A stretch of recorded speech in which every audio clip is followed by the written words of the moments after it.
like 5th monthly meeting, and we're in a much better position than we were when we started these back in July.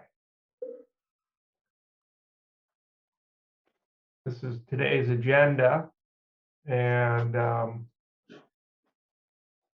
just start by putting up these nice charts that are produced from the Sonoma County Water Agency and reporting weekly on the status of the reservoirs. So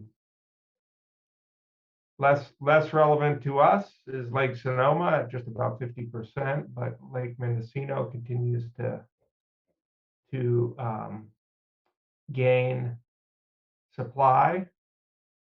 I think above the minimum 20,000 acre feet target for having a projection to have some water for next year, so that's good. And then the one on the right is Lake Pillsbury, which also is has come up substantially since October, but as we were just talking before you got on here, our November has not reflected too strongly our October just yet, but we can still hope.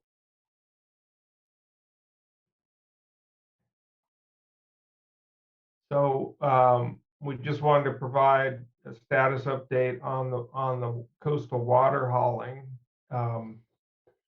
As the rains came in and the flows in the Noyo picked back up, we were able to, and due to the good work of Howard and the team in the purchasing department at the county, they were able to mobilize a pretty substantial hauling effort and to leave us with a nice bank account of water on the coast.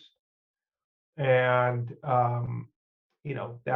that can be restarted as needed. Hopefully not needed, but also backing that up is the grant funds that the county was able to obtain from the Department of Water Resources. So that's kind of the stopgap. And just to be clear, the direction now is for the city of Fort Bragg to supply commercial folks on the coast, and any residential would draw down the water supply that the county has hauled out there. So that will make it more economical for businesses that need water to get it on the coast.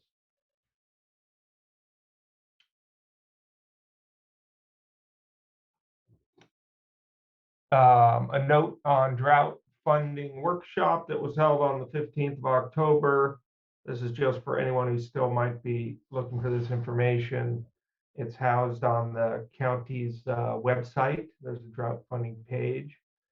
And today we're gonna talk about a number of these funding proposals that we're aware of that are being prepared for submission. In fact, tomorrow is the first deadline for the Urban Multi-Benefit Drought Program. Then there's a December 17th deadline for the second round.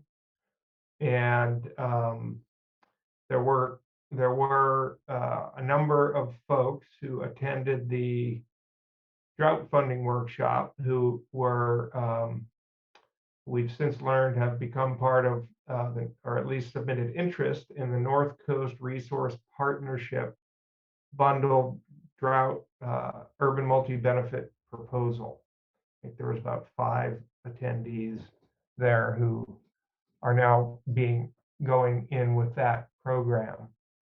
And I think Judy Morris is on the line that may have an update on that for us. The North Coast Resource Partnership. But I can just mention before we do that, just these others that are listed here that I'm aware of.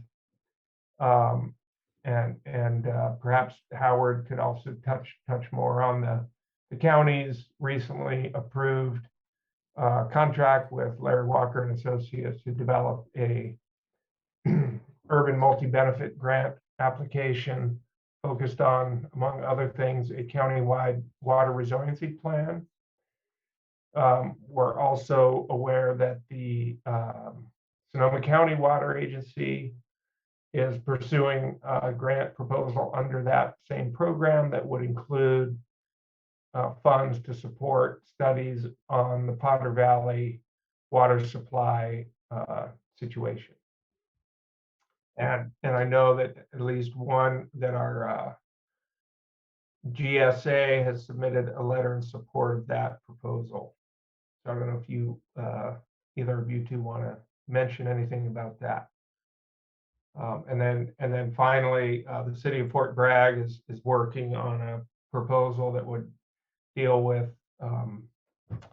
replacing some of their aging infrastructure under that same. So there's a number of submissions that will go into that program from Mendocino County. And I think whether it's, from any one of these places, it would be additional funding and resources into the county to deal with water. So I don't know, supervisors, folks, you want to say anything about any of these items up here? Was that I was just going to add, Josh, that I think during this whole process, we found out that we just need more information about what's going on with our aquifers, and the water situation in Mendocino County has been really, except for the Ukiah Valley, maybe Long Valley and Laytonville, we don't know that much. And I think that the grant proposal that we're looking at with the Urban Multi-Benefit Program would provide a lot of that information that we're missing at this point. That's what I look forward to. Right, and set a baseline. I think the GSA in Ukiah Valley is a good example of a situation where there's been some of that baseline information already gathered, and so there can be modeling then start to be able to be done, and different scenarios for water use to be evaluated. And so yeah, that would be a huge step forward for the county to have that kind of baseline water resource information available. And I would just say that with the Sonoma County Water Agency and the Ukiah Valley Basin Groundwater Sustainability Agency combined grant, what we're looking at is how the Potter Valley project water flow is impacting the aquifer. That's part of the project, and then also a way of organizing all Russian River water users to be able to in the future coordinate water use and possibly help with funding of operation of the Potter Valley project if we take it over. That's also going to be researched. Yeah, so all of this information gathering will be super valuable. And I'm realizing now that I'm looking at this, that there's one other that I learned about today that is being prepared through the Russian River Flood Control District. And they're looking at some groundwater recharge in agricultural land and monitoring capabilities around that. So that would be another pretty significant project that would inform potential, water storage actions that could be used in subsequent years. So I would just say, since we have folks I know that know a little bit more about each of these on the line, I see Judy's made it in here. So Judy, if you would want to say a bit more about the North Coast Resource Partnership item, that would be good. And I do see Beth Salamone's here, if you want to say anything about your plans for the flood control proposal. Sure, Josh, just a quick update to add to what you already stated. A couple of weeks ago, there may be one or two projects of interest for NCRP. Now we're up to 9 out of Mendocino County. So that is a bit of improvement for some of our smaller water partners. that can get some help through with the bundling regional application. And so Judy, are you aware that those folks are actively developing those proposals, or they were kind of on the initial interest list, or do you have any further insight into that? Little bit of both. I was hoping for another update this morning to see what was coming out of our county, and NCRP is able to offer some technical assistance as well to those who still need to maybe fine tune their process and their project. NCRP will put this into the state around mid-December. Some of these projects are from smaller entities, so that was really nice to see that they're able to get some help, because with smaller entities, it's a tough lift, both cash flow and capacity to build some of these applications. So to date, we have about 9, I'm told, that are going in. And I think 3 might be coming in from the RCD. Right. 3 of the 9. Right, and I've noted here, they're also working on a proposal with the Hopland tribe, and that would go in under the Small Community Drought Relief Program, which our understanding there is that there still are some funds in that program that will likely be kind of expended by the first or second quarter of next year. So I think Right. any folks that are, may still have projects that qualify under that program, it's not too late to muster some proposals around that. But I see Beth is in here. Beth, do you want to say anything more about your urban multi-benefit proposal? No, I don't have any further details at this time. Okay.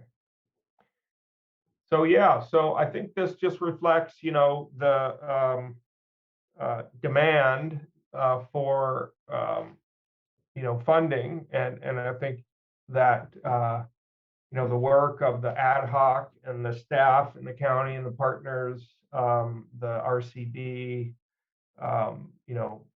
Lakeco and Associates and myself and others have at least brought awareness to the community about these funding opportunities, and it hopefully will lead to more state dollars coming to work for Mendocino County.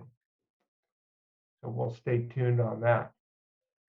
The next item that is on our agenda, and maybe we'd bring Howard in if Howard wants to talk about the status of this effort, the water agency, Mendocino County Water Agency strategic planning activity, and the consultant team that's coming in to do this work.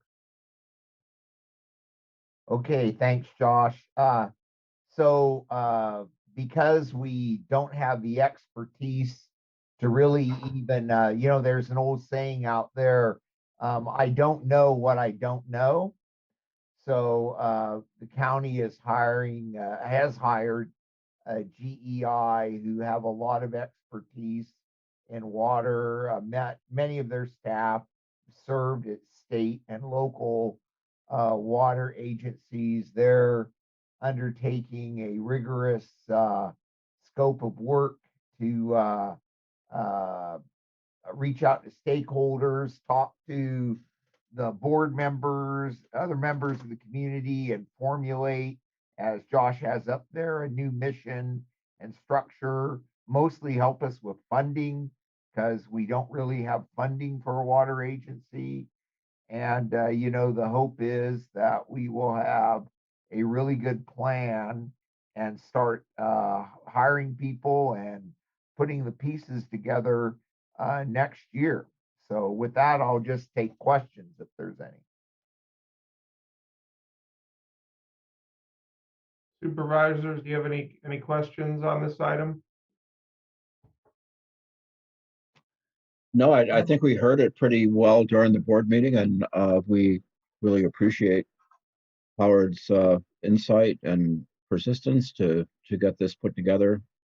It costs to have good consultation, but it doesn't, in the end, it doesn't cost, it pays, because if you have a good plan, you're going to make the right decisions. And that's, we feel really strongly about this as a board, that for too long, we've kind of kicked the can down the road on having a coherent water policy for Mendocino County. And we think that this is the beginning of a more concerted effort to make sure that we have the kind of infrastructure and ability to serve our communities here in the county, because water is life, and without it, we can't live here. And this last year, I think, has been a real wake-up call for us to get our act together.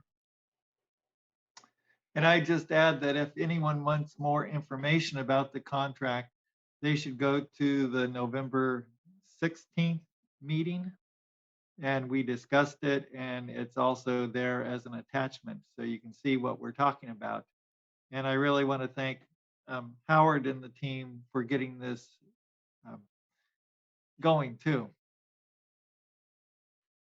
Yeah, it's a lot of work putting these programs together and doing all the contracting and defining the scope of work and all of that. So yes, it's quite a bit of work. And I'd also point out too that we had good support from the CEO on this too. So CEO Angelo has been, really involved behind the scenes too, to make sure we have resources to do these projects, because she understands the importance of water too, and kind of the vulnerable position that our county sits in. So it's not just the supervisors; there's an entire team working on this all the way up to the administrative level. Great. So there will likely be questions from the attendees, but I would propose that kind of we make it through the rest of the sort of topic. I think our next one actually is kind of hearing from each of our sub-regional representatives that may be motivated and willing to step forward and offer up kind of a local perspective. I'm seeing some familiar names on the attendee list, and I'll do my Socratic method if things don't, if I'm getting crickets out there. But then after that, maybe we'd open it up for some discussion, and if there's specific questions around these topics, we could cover it then, if that's okay with everybody. So yes, this is our regional status update section of the committee meeting. And so, traditionally we just go through and I look for volunteers from the audience who know about the on the ground conditions, willing to say a few words about what's happening in their local area. So, I would propose starting from the top and working down. And I know we had Beth in here again just previously, but really what I'm looking for is raising your hand in the, oh, look, she's in here already. Boom, you ask and she shows up. So Beth, a second time for you to tell us what's happening in the Russian River, Ukiah Valley area. Well, the reservoir is still very low. I believe Janet Pauley reported at our last meeting about the uncertainty of water transfers from the Eel River through the Potter Valley project into the Russian River, which typically helps to fill Lake Mendocino and supplements a lot of the water rights beyond. The power generation bank is inoperable, and it will not be fixed for the winter flows this year, if fixed at all. We're still trying to determine if PG&E will be sending over what we call discretionary flows, meaning any extra water that they have on the other side, in the Eel, sending over some of that water when it's high flows to help fill Lake Mendocino and other water uses here. So in other words, even though we're creeping up on the 20,000 acre foot storage target that we were hoping to have for October 1st, we're now reaching that. We need a lot more. we need 4 or 5 of the big storms that we had in October if we're going to sustain our typical summer use in the region without the substantial transfers from the eel. We're going to need a lot more runoff. So, one thing I would say is it would encourage anyone who has capacity to store water, agricultural customers or commercial customers or anyone really, to consider how you can store water in the ground or tanks. There's lots of advice and help on how to do that out there. And water leaders are continuing to work together and with PG&E to establish if water can be sent over. And then also we're working with the State Water Resources Control Board, stakeholders in the Russian River watershed, to develop voluntary conservation agreements. So preparing for a reduced water supply and how that conservation will be borne by various types of water users with various kinds of water rights. It's very complex, and we've got a lot of great people working on it. So hopefully we'll have something ready by March, and we can begin implementing that as needed next year. Thank you, Beth. Supervisors, any questions or additional comments?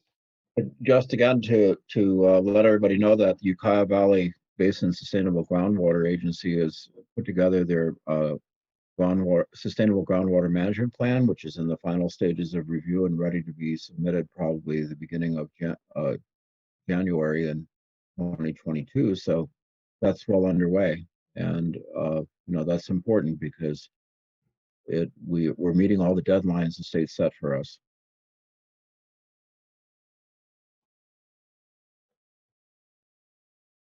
Okay. Thank you, Beth. I'm gonna count you covering Potter Valley in that report, unless there's anyone else from Potter that really wants to say something. You can raise your hand in the app. Otherwise, I would looks like our list here shifts out to the coast suddenly, and I'm seeing John Smith's brother Jeff on here, but no John Smith from the city of Fort Bragg. So I'm going to go ahead and say, is there anyone else from Fort Bragg that might want to say anything? Otherwise, I'll tell you what I know. Just that, the city continues to be proactively working on increasing their diversifying their portfolio, and are pursuing the grant funding opportunities that I mentioned earlier, as well as looking at ways to expand their storage capacity. So the desal system that was put in there at the end of the summer really adds about 45 to 50 acre feet of capacity to their system, which is about a month's worth of water. And from the standpoint of where we were earlier this summer to now, it makes a huge difference being able to desalinate brackish water during the high tides on the Noyo with that system. So that'll add a lot to next year's capacity to respond to decreased supplies on the coast. I see that both supervisors have their hands raised, so I'll just go from left to right if you don't mind. Supervisor McGorty, you're on the farthest left. Sure, thank you. So Josh, do you know if that system is permanently installed or is it a temporary system? I believe it's a permanent system that was paid for with support from the state water board, and is now tied into the city's treatment facility, and so it's it's a permanent facility out there. Was that your same question, Supervisor? No, I had a different one. Ready for it? Well, let's see how I do. Come on. Okay. Do you know the cost of producing that fresh water? Per gallon price? Yeah. Ish. I don't, but it's a good question. That's one of the critiques, I guess, of desalination is the energy costs. It was a topic of conversation at one point, but I don't have it off the top of my head. I can make a note to check into that for you. Yeah, we had that meeting with that person who does desalination Yes. plants throughout California, and he seemed to think that it could be a lot cheaper. So I'm just wondering if it's really viable to use this as it's part of the portfolio. So That's right. I mean, I think I think that meeting you're referring to, we and my research and so on since then, it's the diverse portfolio approach that really seems to be what experts recommend. And yeah, so having the capacity during the conditions that are, one of the things that, like with this system out in Fort Bragg, is I know that it's specific to brackish water. So, it's not really designed for the full seawater system. So it tends to be a lower energy. I remember that from the conversation. Lower energy demand, because you're basically forcing, water against its reverse osmosis, right? And so, so having that option, as well as, wastewater treatment, as well as conservation, as well as storage, that's the portfolio we're looking for. But so, I think being able to, bring in water during the high tides on the Noyo and have that be in the reservoir that the city has, or any additional ones they may develop, would just make it so that we don't have to truck the water, over the highway. So, Right. I mean, Fort Bragg is really in a key position on the coast with the municipal water infrastructure that already exists there. And while it needs to be updated and all that, that's kind of a foundation that can certainly build, pipeline by pipeline from the city, but can also, in the case of, a local trucking need, it's less expensive, obviously, to just haul from Fort Bragg to point south. So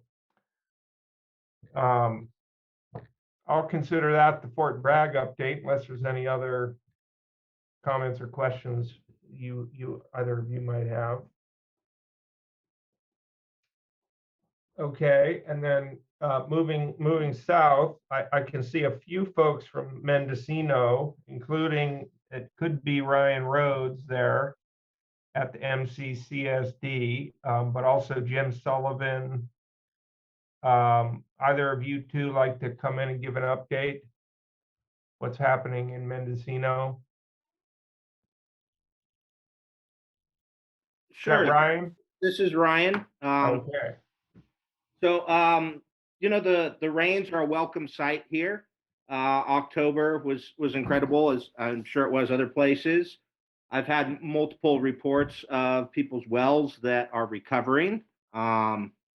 Only about 6 that I can confirm at this point, but I hope to receive more, just as I hope to see more rain.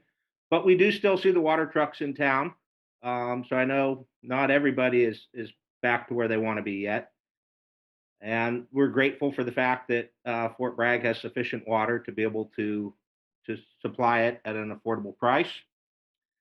And we are also pursuing grants from the state of California, the Urban and Multi-Benefit Drought Relief Funding. Great. We've submitted an application today. Oh, great. And what's the focus of that proposal, Ryan? It at this point, it is to upgrade our recycled water capabilities to meet current Title 22 standards. Basically, the hope and intent is that the more recycled water we can provide to the school district that is also working on a recycled water project, the less potable water they will be extracting from the ground and the more will remain for other users in the community. I see. Great. Glad to hear that went in and that you were Josh? able to join us tonight. I have a question for Supervisor. Ryan. Yes. So Ryan, did you bundle that with any other? Because I thought there was a $2 million threshold that you had to meet. So I'm just wondering how you're proposing that for, It's a $3.4 million ask, and we have not bundled it with anything else at this point. okay, so you met it just on your own. That's correct. Okay, thank you. Easy to do with these infrastructure projects. In terms of meeting that $2 million number. For some of us, that's a big number, but I guess for water pipes, you know, not so big. Okay. Anything else for Mendocino? That's really it at this point, I would say. We're continuing to pursue all funding opportunities that we can find to try and help us be more resilient, help improve infrastructure. We'd still really like to have some current and updated feasibility studies done, renew the search for additional coastal water sources, and add some additional storage to the school district system that could potentially be a community storage source. But there's a lot of challenges there. Okay. Well, and are those conversations active and ongoing with your board members and the school district, or? They are, as well as state and federal political leaders. Great. Well, I would say keep us in the loop if there's anything that the county can provide in support of those efforts. We will absolutely do that. Thank you. Okay. I'm looking for anyone south of Mendocino down towards Point Arena. I'm not seeing our Point Arena folks on the line here. And I don't have much in the way of visibility of activity down there. I wonder if Jordan from Laco has any latest update on the Gualala River situation.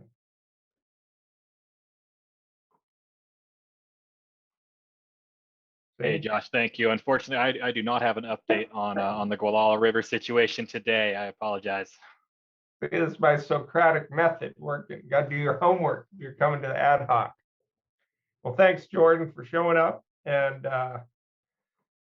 yeah. Okay, next, I hope Francois didn't just drop off the line, because I've been keeping my eye on Francois from Anderson Valley to see if he's got any insights on the status of water in Anderson Valley. I'm still here. I Okay. don't have any hard data on anything. I see ponds are recovering. I do have some questions, though. I don't know what purview the Anderson Valley Community Services District has in terms of water, but and drought relief. You know, our district extends for, I don't know, it's a long many miles along Highway 128. I'm kind of personally intrigued by the whole idea of aquifer recharge, and I was kind of intrigued by the whole idea of this aerial assessment of aquifers. And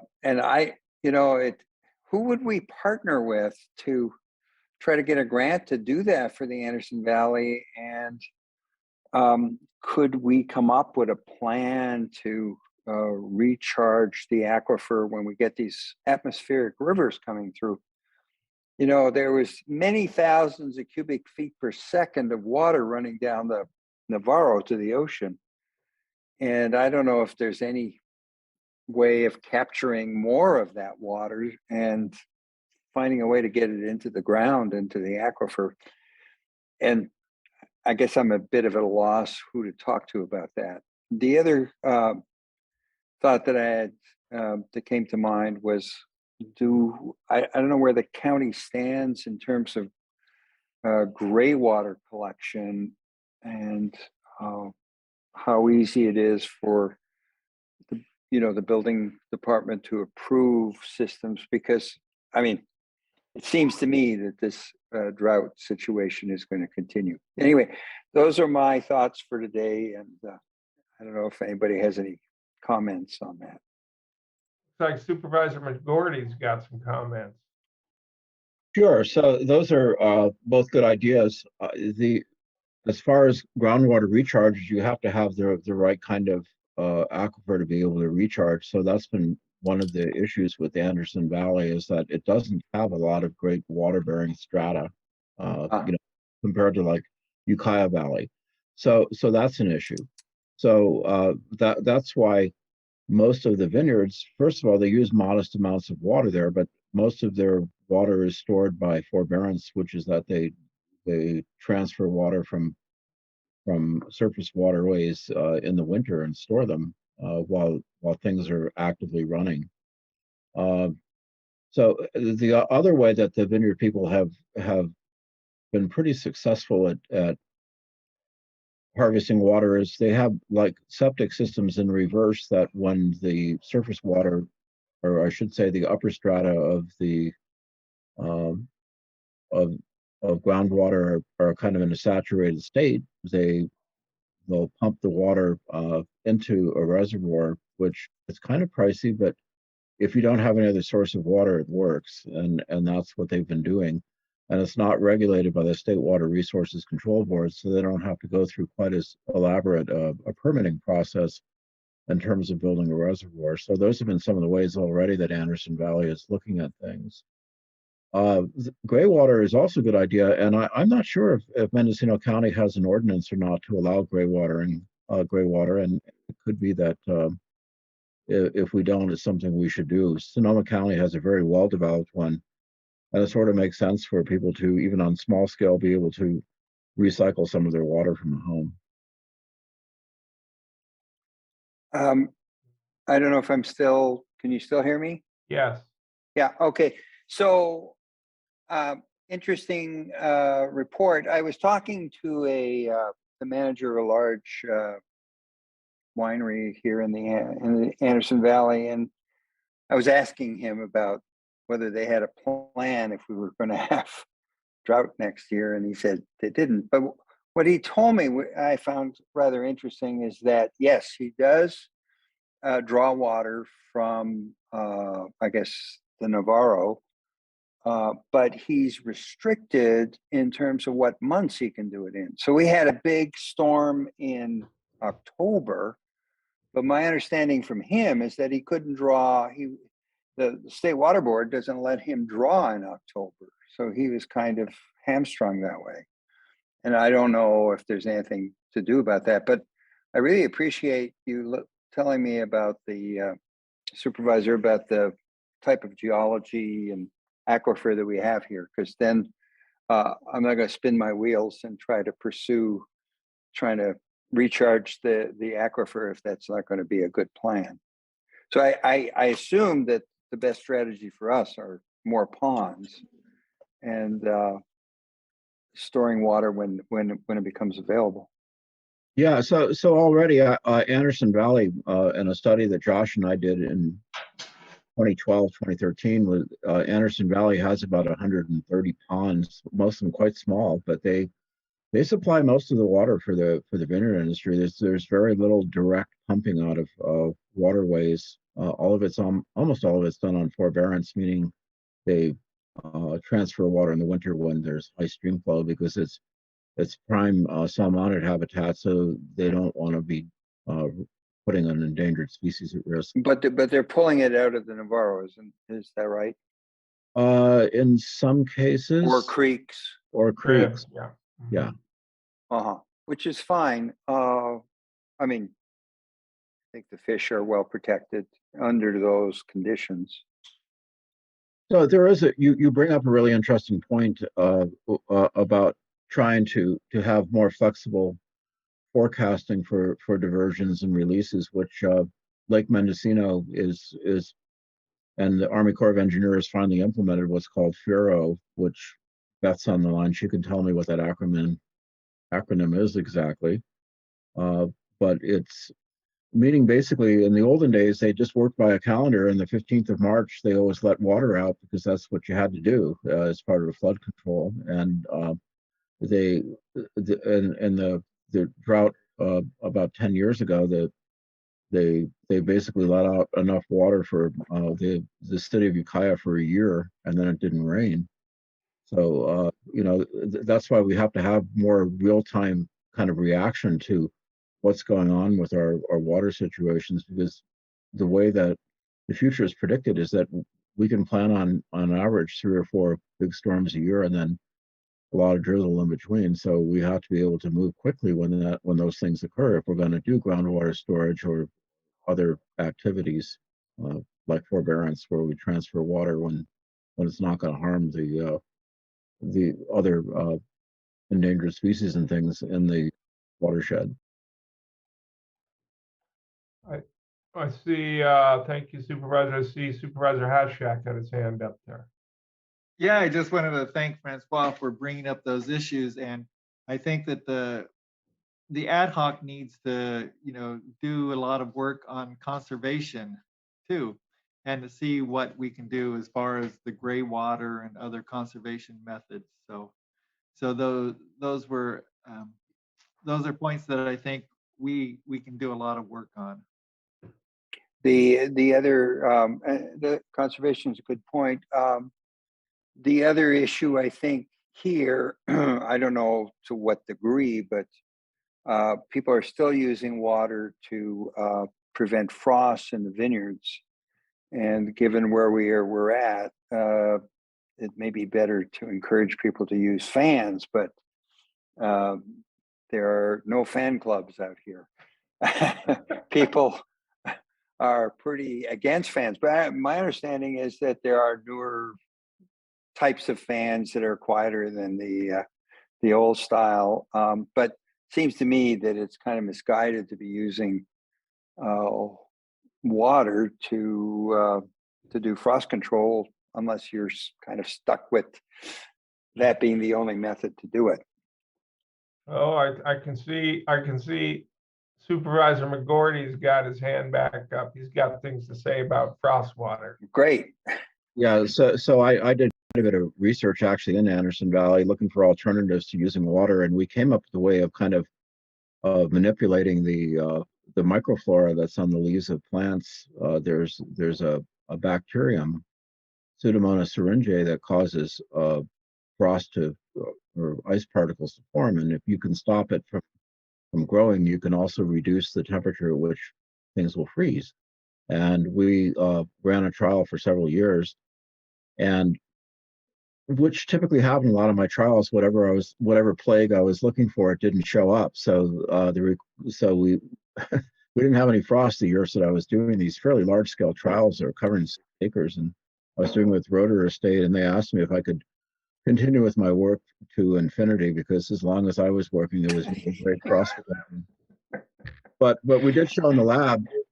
We did show in the laboratory we could take those leaves and we could artificially get them to freeze in a lab in Berkeley where Steve Lindau works, and we can get some level of protection using pretty low applications of copper as an antibiotic to stop this particular bacterium from growing. And if we also manage the vineyard floor by keeping the vegetation cut really short or not there at all with cultivation, that also improves the frost situation. So there are techniques, and if we're in another drought situation, I suspect a lot of growers will be using those techniques this year because it's all legally approved. It's all something that they can do. So do you know if actually people are using these techniques? Yes, they are. They are. Okay. I've also talked to people in Australia. I've lectured there, and Australians are using it because they're in a lot of places where they don't have water either, and they Right. figure that it's better than nothing. we get almost as much protection as frost fans. Frost fans are good down to about 28, and are reducing our ice nucleators got us down to about 29 degrees in the lab. There's anecdotal evidence that it also works on a field level, but I don't have it well documented.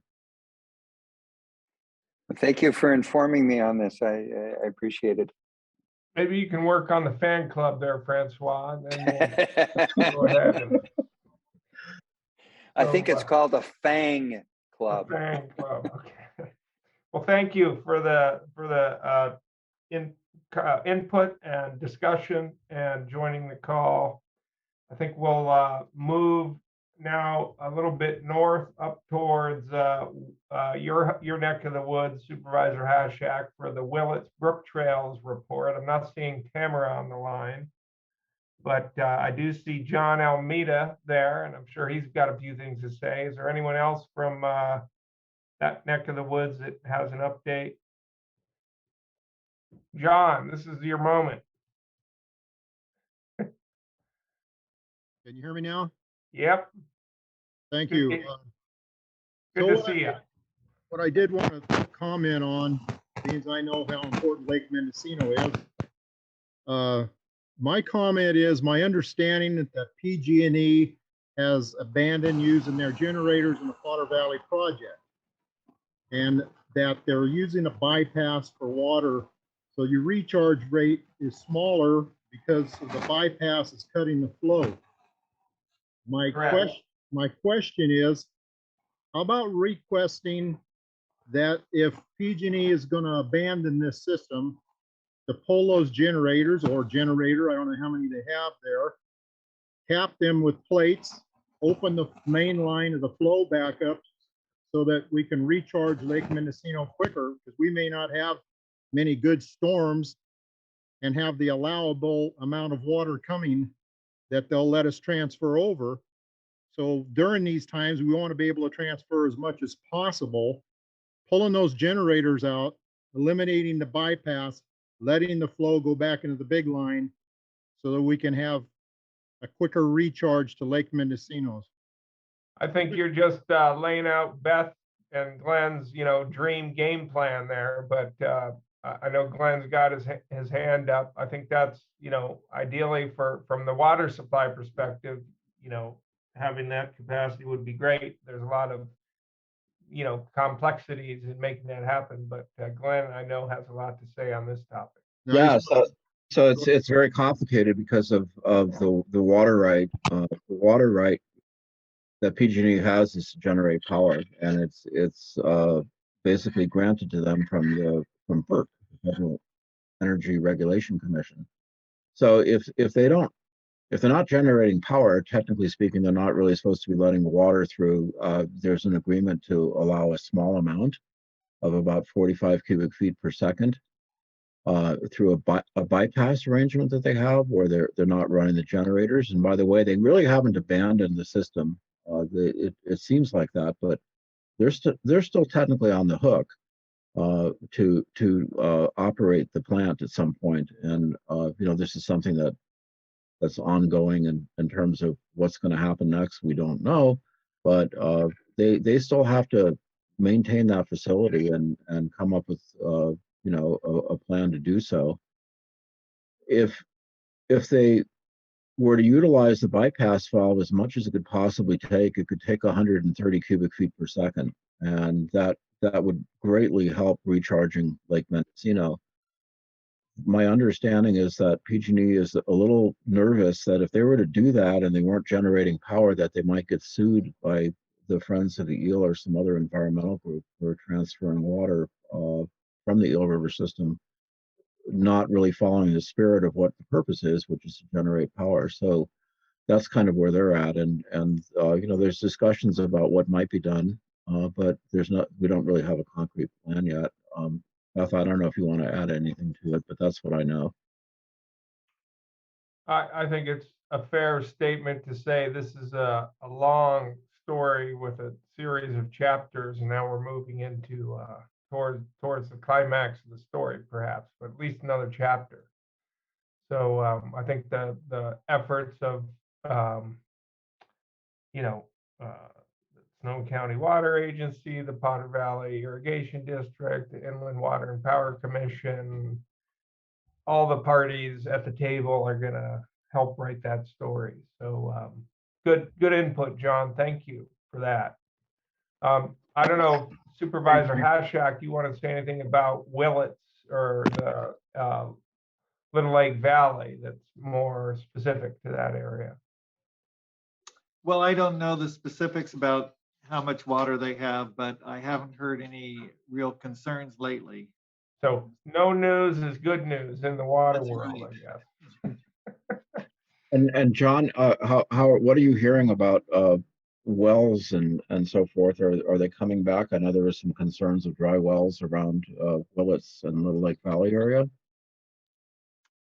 I haven't heard that much. John Almeida might have a view. You know, he's on a well out there in the valley, and certainly there's been a lot of water out there. You know, the Little Lake, called Little Lake for a reason. So it was pretty inundated with water. You know, during that first atmospheric river. So I'm hoping that they're coming back. John, how's your wells doing out there? I'm doing fine right now. My main question on that, when you get an atmospheric river, you lose a lot of flow out through the outlet in the north end of the valley, and that's not where the majority of the residents live in this valley. There are some out there, but of course, you know, during normal years, all the way back since the time I've been around here, 60s, late 50s, you know, that was a flooded area in normal times. But these are normal times, and that doesn't always happen anymore. So especially the people that have a lot of shallow wells who were used to having high flows of water, not worrying about it, they worry about it now because there's a lot of people on anywhere from 20 to 25, 30-foot wells. Mine's deeper, but it still brings concern, especially when you have the city of Willits that desires to start pumping this aquifer at very high rates, especially when I know that the recharge rate for the reservoirs are very good. That first atmospheric river brought brook trails to a full state, and I'm not quite sure on the numbers for the city, but I'm thinking it was in the 70%, somewhere between 70 and 80% is what they're at on their reservoirs. So, but then, you know, like I say, this is an up and down situation in this valley, and most of the residents that live outside of the city limits depend on wells, and they don't have a second choice like the city does. Yes, I think that, you know, that information gap is really the focus of the thinking around this urban multi-benefit grant application in the unincorporated parts of the county, especially to, you know, implement some initial monitoring capacities there that would help, you know, folks who are dependent on groundwater and wells to have at least some sense of what you know, how the conditions are changing over time. So I think, you know, it's from the conversations we've had here and other points around in the past few months that's really come into focus, you know, both for the interior parts of the county as well as, you know, Anderson Valley and so on. So that's, I think, part of the thinking around this approach that the county's taking. So thank you, John Almeida and John Hashak. Did you have something else, Supervisor, that you wanted to say before? Well, I think that John was right in the brook trails. I've heard that they had overflow of the reservoir. So. Too much water up in Brook Trail. So that's all good. That was good news. Okay. How about Laytonville, Piercy? Anybody from way up in the north on the way to Humboldt? Okay, hearing none, seeing none. I guess this brings us to Round Valley Covelo, and I do see Jessica Stellato on the line. Jessica, I hope you've been hanging around to give us a report on status of things up there. I Yep, I am. Hi, Thank you. everyone. So let's see, we are, the district is working on developing a grant proposal to hopefully can expand the test wells. Just to remind everybody that we are all on wells here. We're one of the unique districts that doesn't actually provide any municipal water to anyone, and we are all on wells. So doing some test wells. I also was kind of intrigued about the aerial assessment of aquifers, and curious about how we could potentially explore, like, what are the costs of that, and maybe we could weave that into our project proposal, and or is that something that we could partner with other water districts on to do a joint project. One thing I know for sure is that, we have a very small water district with just one, kind of not even totally full-time employee. And so being the manager. And so we definitely are going to need some help. And if we could partner, and this is kind of where I was really wishing we had a robust water agency, because ideally there would be an entity that could partner with the small districts that could group us together and really just put together one big proposal that included our multiple needs. So a way to do that for, in the nearer term, that would be great. If not, we'll just keep plugging along and moving forward. One of the other things that we have, the rains did really refresh things here and ease our fire and well water concerns. At least with one person I know for sure, she is a neighbor of mine and her well had been dry. And I spoke with them, and their well actually had water in it again at least a couple weeks ago, and hopefully we continue to get that water that keeps our aquifer recharging. One of the things we have going on in a couple weeks is we have the Rural Community Assistance Corporation, which I put in the chat. If you could share that with everyone. I put a link to their program.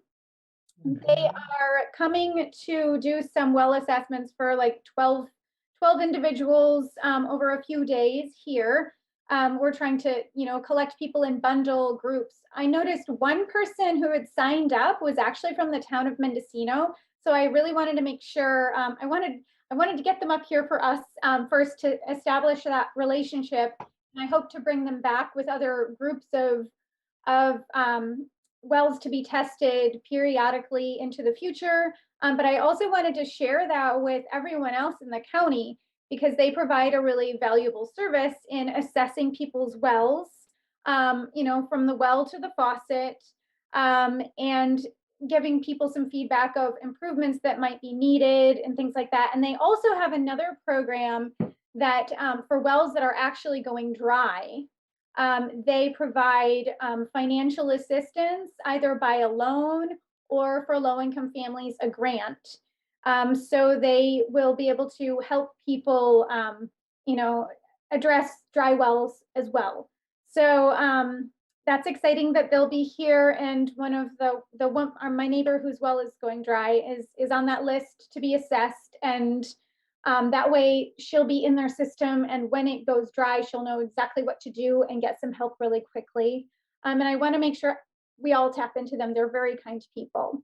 One of the other things that, part of what we're doing this for was to do some mapping of our wells, because anecdotally, we know there's a lot of shallow wells in our community. And so we'd really like to know, what does that mean? Are there a lot of shallow wells, in which case maybe we need to consider longer term, some sort of, municipal water system? Or are there just a handful and we need to solve dry well issues by just tapping those resources that can help those individual households? And so I reached out I actually was in conversation with the planning department, and he shared that it sounded like someone in environmental health was recently hired and would be doing some mapping of the wells. And I don't know, I'd love to know more about that. I'd love to be connected with them. I did write to someone in environmental health, and I don't know if I have a faulty email or something because I haven't heard back yet. But I don't want to spend my time mapping wells in our community. If someone else is going to be doing it, that would be fantastic. But the end goal is we do need to have a sense of how deep our wells are collectively throughout our community and what our aquifer looks like. So those are my updates and questions.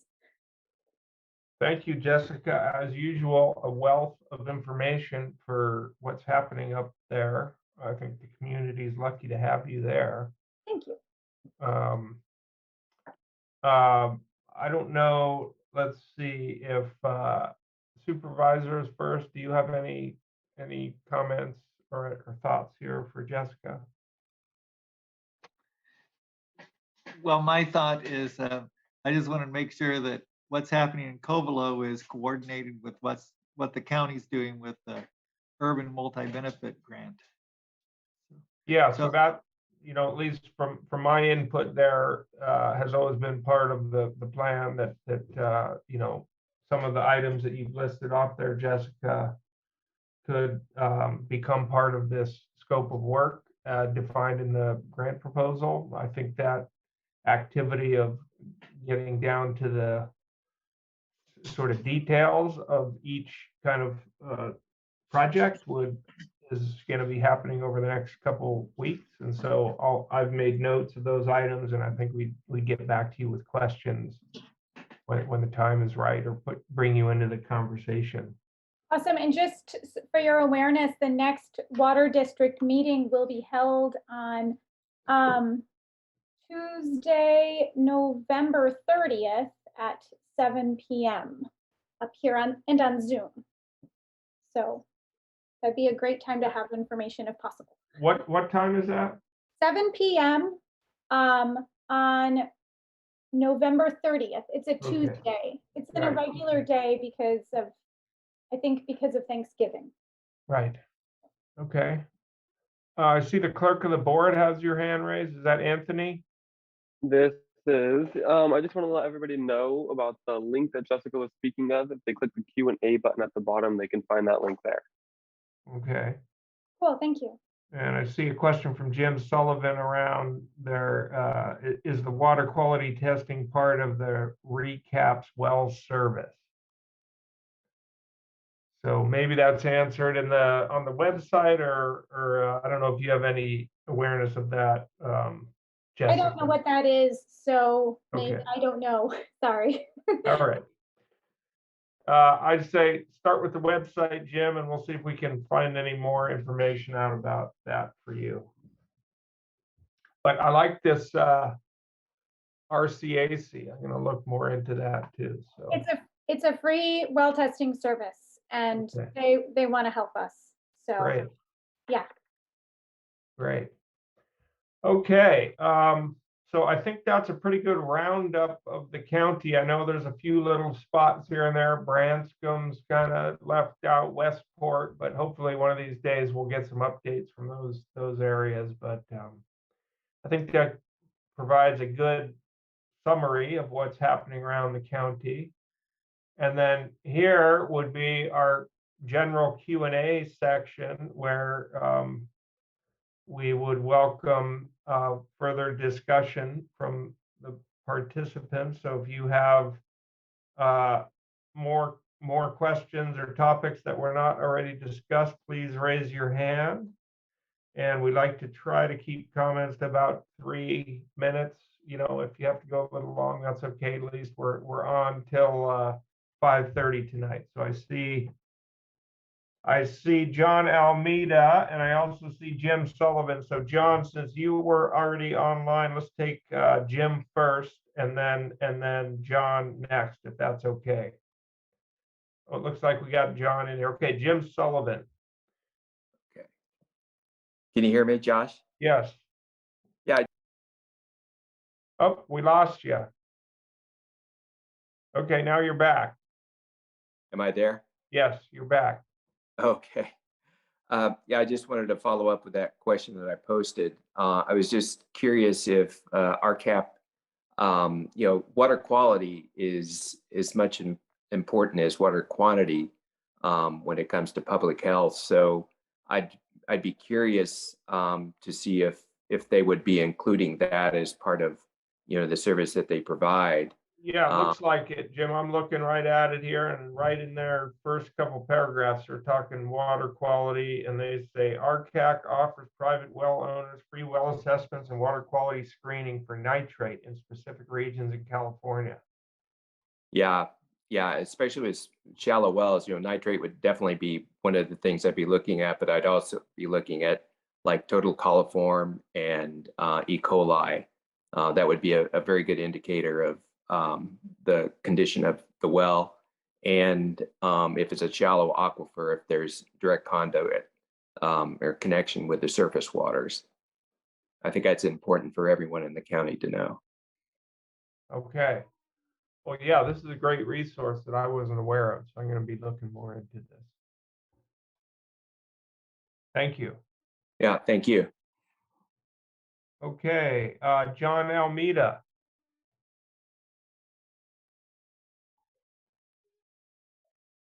Okay, so my last comment, I wanted to bring back my thoughts. I know I live in the Willits Valley, Little Lake Valley, but I worked 13 years down in the Ukiah area. And I know the importance of Lake Mendocino to all of us in Mendocino County. And I think there needs to be more put out there for the public to know about the importance of that lake and the water supply to this whole county. The main working hub has switched drastically in the last 20, 30 years. And the main working hub is Ukiah. People from Willits commute there, people from Lake County commute there, and the water source, without the water source, Mendocino County is going to be in a tough economic situation. And when you're in a bad economic situation, you can't provide services, whether it be sheriff's department or whatever. We don't want to lose any businesses. I was wondering if there's just some way to help the public understand how important these issues are, that we could get it out there, whether it be in the newsprint or whatever, because we really need people to get politically motivated to understand how important it is to get this lake recharged every year without any issues.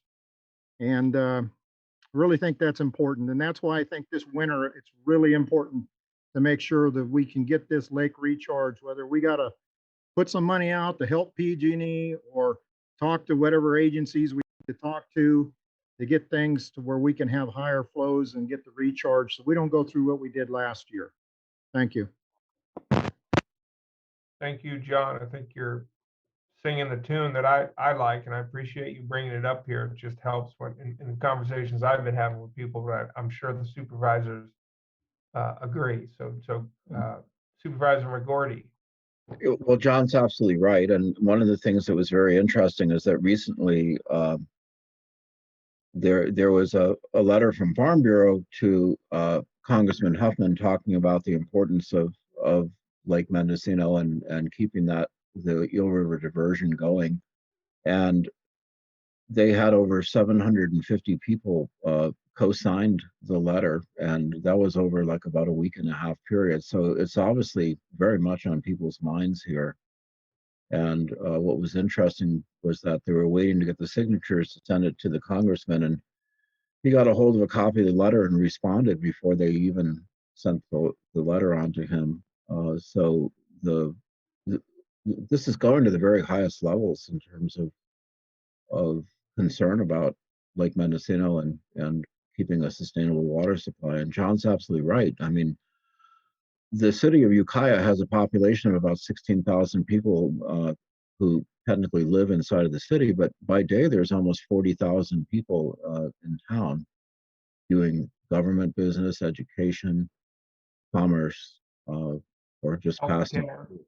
Yeah, so there's a huge influx of community into Ukiah, and and then there's all the towns that are along the Russian River. So if the Russian River isn't functioning as our water supply system, it's going to seriously impact every place from Potter Valley to Pillsbury for sure, and probably beyond.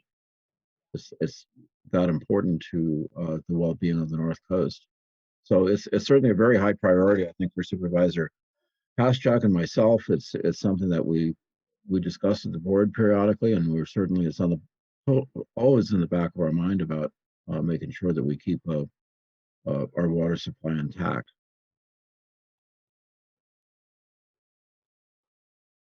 Supervisor Hashak. Well, I just agree with all that's been said, and really it is concerning about this diversion and not, with the transformer out and having to bypass it and just getting 1/6 or 1/8 of the normal flow is just, it's a very concerning thing. And what do we do about it? Like you said, Josh, and I think Supervisor McGordy said, it's a very complicated issue, and it involves, FERC and everyone else, and PG&E, and they're going to do what's best for themselves. So there's a lot to deal with on that issue. That's the work of the county, the various stakeholders, the folks in the room here, and yeah. But I think in terms of raising awareness, there's the county's got contracts with the RCD. We're working with them and the flood control district on our outgoing newsletters. We're kind of regularly engaged with the press at various times. And I know we have, some folks from the Press Democrat who routinely pay attention to what's happening in Lake Mendocino, but also, as we saw over the last summer, some more, urban and then national press, we're hearing about dire situation. But I think we should try to use that to drive continued interest. And, I think it's also reflected in the grant support we got from the state.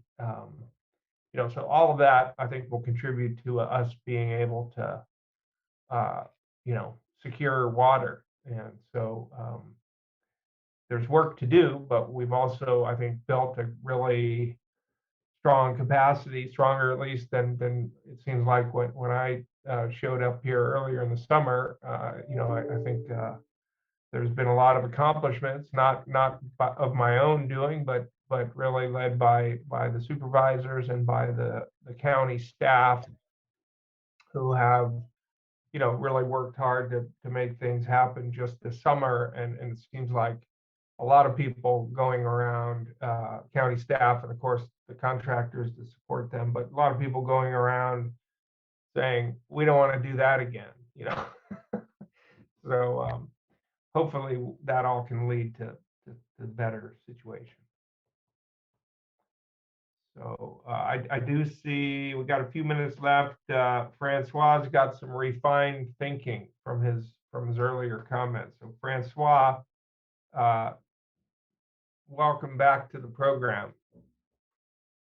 Just a quick question for Supervisor McGordy. The study you worked on and referenced, was that meeting agricultural water needs in the Navarro River watershed? Is that the one you were? Yes, that was one that Josh and I wrote. I think it was finished in 2013. Yeah, I have a copy. I need to read it. Thank you. Yes.